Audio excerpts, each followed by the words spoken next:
Hey, I'm Jack Snyder. I'm a relief pitcher for the Tampa Bay Rays, and here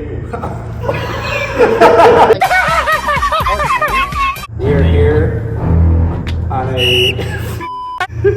What do I say after that? Hey, this is Jack Snyder. I'm here with Liam, and we are here at GPS of Orland Park, Illinois. We're going to talk about some baseball, some Schaumburg Boomers, some Tampa Bay Rays, and maybe a little bit of life in there. Now you wanna walk me through what life's been like since you got signed? After I got signed with Tampa, I immediately had, literally the next day, drove to Florida for spring training. Okay. Because I signed on February 26th or something like that, and pitchers and catchers reported in Florida on the 28th. So whatever, 2 days. Yeah. And then was in spring training for a month, which was pretty crazy because going from, playing the independent league for the Boomers, and then the next couple months going to Florida for spring training and throwing against, like the big league teams and stuff like that. It was a pretty crazy transition, but it was pretty incredible. What was the off season like before you got signed? So right after the Boomer season, I took about a month off of throwing, right around there. And then I went to this place called Tread Athletics. It's in Charlotte, North Carolina. And basically what that place is, pitchers go in there and they train, and it's doing like a lot of throwing. So originally I was preparing for the Boomer season. After a couple weeks there, my coach there asked me if I wanted to throw what they call a pro day. And obviously I said yeah, didn't have to pay anything for it or anything.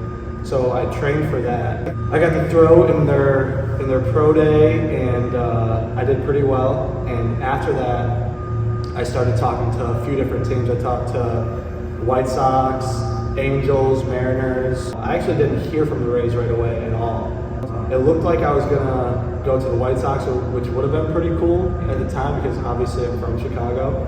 The funny thing was I was signed to the Boomers for the next season. So I had to buy my contract, yeah, and the majority of teams didn't know about that, and I didn't even know at first either, because when they contacted me, I had to talk to Jamie, and they're like, oh, whatever. When teams do buy the contracts, it's better sometimes. Well, you already were signed for next season, but if they're not, they'd like to wait till the off season because then you don't have to buy or pay as much or something like that. It's like a percentage they pay. Yeah, a lot of teams do sign after that. Okay. But, and that's probably what the Rays would have done, because when they talked to me, they said on the phone, we're going to go into spring training, we're going to see what we have and get back to you. Sure. And at that time I said, oh yeah, that's totally fine, but the Diamondbacks were going to fly me out to throw a bullpen for them. Okay. For like at the start of their spring training, which basically was, they didn't say they were going to sign me, but they were going to fly me out, throw a bullpen, and then Yeah, it looks a lot better. It looks a lot better. We'll just so, get back to you. Yeah, so I told the Rays, I said, that's totally fine, I understand that, but I'm going in a few days to go here. And then they called me back like 4 hours later and with a contract, telling me that they're going to buy me out. So that was really cool. Playing hard to get didn't really work. Yeah, I didn't need an agent for that. When you went down and reported for spring training, what'd you do as soon as you got down there? What was that atmosphere like? Oh, I remember being really hot, but it's different. It's a different kind of baseball that I really enjoyed. Something that the Boomers, they did a great job of transitioning me into professional baseball, because I went to the Boomers right after college, literally a month after college, and I didn't really know how pro ball worked, or the attitude or the work ethic and stuff like that. So it was definitely different. It was a little nicer than the Boomers complex, obviously, with the MLB money. Mm-hmm. But the guys were great.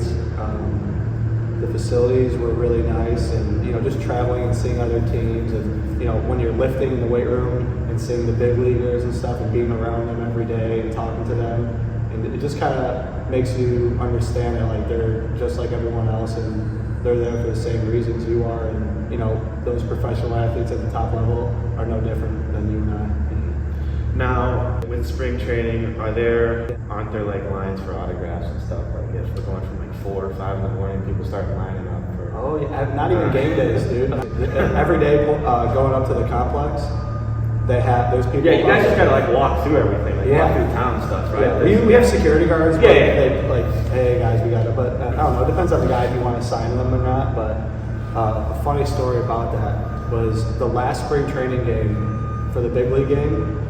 It was at Tropicana Field, which is where the Rays play. And I got invited to go there for the last game. And I don't know if you've ever seen or heard my car, but my car at the time was making a loud noise nonstop. It was like, gun, gun, gun, gun, gun, gun, gun. So after the game, all the nice big leaguers, like with the Range Rovers and the Mercedes, you know what I mean, leaving the complex with the hundreds and thousands of fans and stuff like that. And then I'm driving out in my little Toyota Corolla, and my car's going, gun, gun, gun, gun, gun. And the cops and all the fans are just looking at me. I'm like, I know, I'm not there yet.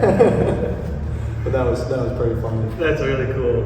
Was that the game you got invited to? What game did you pitch at Tropicana Field? I know you. Yeah, I pitched against the Phillies. Yeah, that was that's something obviously I'll never forget. But I think the biggest thing about that. He has 8 spring training home runs, and it's 8-0 Phils. Well, he may be done for the day. Well, this is where I think Joe Girardi is, and you said it in.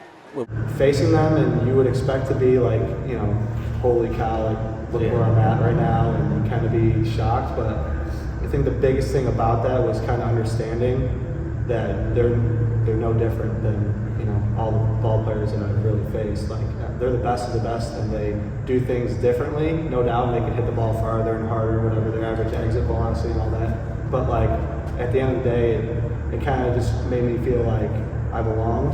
Yeah, baseball is baseball. Yeah, and like they still have to hit it, you know. So that was kind of a big day for me, and you know, kind of, you know, being on the mound and looking at the batter's box and seeing Bryce Harper was pretty cool. That was pretty cool. But you know, I've trained to do this my whole life, so that's the kind of position that I want to put myself in consistently, you know. Was it once you were on the mound facing Bryce Harper, was that your like holy shit moment? Because before, just a couple months before that, I was with you at a Red Roof Inn at like 3:30 in the morning in Washington, Pennsylvania, watching you wrestle Jake Joyce. That was funny. That was awesome. I think it was before that, when before the game, when we were all playing catch in the outfield and everything, and seeing all the fans, and like, I don't know, that was probably the holy shit moment for me, because growing up I went to a lot of spring training games in Arizona with my family to see the White Sox. Sure. So like, I kind of knew what it was like to be the kid on the outside looking in, like how cool it was, and like holy cow. And so to like, you know, have it come full circle to me being on that field. And everyone look out. That was probably I had a locker right in between G-Man Choi and Kevin Kiermaier. Okay. And then, dude, the chef, they had a chef in there. No more peanut butter no more peanut butter jellies, double deckers. But they had fridges full of anything that you want, literally drinks of any kind. Take me through your off season now. Once you got back home. Right after the season, I took about 2 to 3 weeks off of everything, because my body was a little banged up from the season a little bit. I had an ankle problem. I wouldn't call it a shoulder problem. It was just, you know, throwing that much and consistently, you're bound to have something. Sure. So I just wanted my body to get back to, you know, even before I start building muscle or anything. So 2 to 3 weeks off, and then started lifting here at GPS with Cam. He's been him and the Rays, my Rays strength coach, have been making a routine for me since the beginning, and been lifting here, and then throwing and working over at the Bow Dome. I don't know if you ever heard of the Bow Dome. It's at Bo Jackson Elite Sports Dome. It's in Lockport. Oh, that's cool. It's have you ever heard of the Cangelosi Sparks, like the travel team? That's where they're out of. Okay. So I've been working there and getting my throwing in and all my you know, stretching and mobility. Work is basically, I work a lot of camps or just like the high school teams practices. So, you know, it's a bunch of, honestly, the camps are a bunch of little kids, anywhere from, I've had kids 3 years old at 8 in the morning on Saturday to like 6 to 10-year-olds during the week. There are young guns, that's what we call them. Okay. But basically, basic baseball, fielding, throwing, hitting, just getting them used to that stuff. But it's pretty cool. And they've let me know about the Bryce Harper home run too. Yeah. I've been humbled quite a few times. I didn't even think my head was getting big, but everyone wants to humble me. What do you think the future looks like? What are you hoping for this coming year, down the road? Man, I think a big part of this game is just staying healthy. So I think that if you stay healthy, William, and you'll be surprised playing 135 games, not including playoffs. You'll see how many guys get hurt or go down, even if it's for like 2 weeks or the whole year. There's a lot of moving parts in the minor leagues. People go up and down like crazy, like this and that.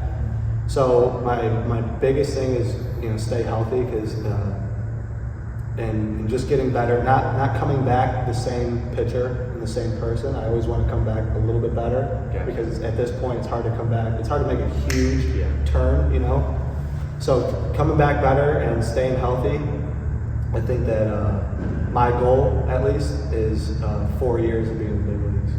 Almost every single person in the minor leagues has the stuff to be in the big leagues. Like, no one there is like, dude, how are you here? Yeah. Or at least I can't speak for the other organizations, but in Tampa, I've noticed that like I can see every single person that I've met going to the big leagues. It's just about figuring it out, maturing and stuff like that, being a teammate. It really is about being a teammate. Like you'll be surprised. Our org stresses that a lot about being just a good person, and we've released people that I thought were like very, very good ball players, but just didn't get along with a lot of people or couldn't figure it out. And so that's like a big part of it. A nice timeline. When do you hope to see yourself potentially there? Life happens so quick all the time. But I would say, probably. I would hope within 4 to 5 years, but I don't want to put an exact. No. Yeah. I get what you're saying. I really don't have any idea, but I would, if I had a ballpark at 4 years. Okay. I really think so. 4 years. You like your top 2 or 3 favorite moments with the Boomers? With the Boomers? Yeah. Oh man, the top 2 moments. Obviously, number 1 has to be winning it, and for sure. And then going to the casino with everyone, and then going to the hotel, and that was awesome. The funniest thing has to be that bus ride. Mm-hmm. That was probably the funniest bus ride I've been on. Yeah, everyone's singing or doing karaoke. Yeah, that was awesome. That was good. That was a good time. You probably had the best karaoke. I'll take second. I'm a big karaoke guy. I love karaoke. Yeah, you were pretty passionate. I'm very walking up and down. Yeah, you were pretty passionate. That's one word to describe it. That's a nice word to describe it. Passionate. I'll take that. I'm going to tell people about that. Describe your karaoke game. My buddy Liam said passionate. Leave it. Leave it. Leave it. What comes next? Smack it. No, if you had one word to follow it, leave it. B. Okay, that's fair. I saw Stefan Diggs. Smack it. Bop it. Yeah, twist it. Stefan Diggs, he was on Family Feud, and he got asked that, and he was like, in. And he just. Oh, I don't know what? It's this phrase, leave it what? In. Name something specific. Name some. Is this real? Yo! Leave it in. Stefan Diggs. You're coming, bro. Of course, thank you, man. Yeah, no Good seeing you. problem. Good seeing you too.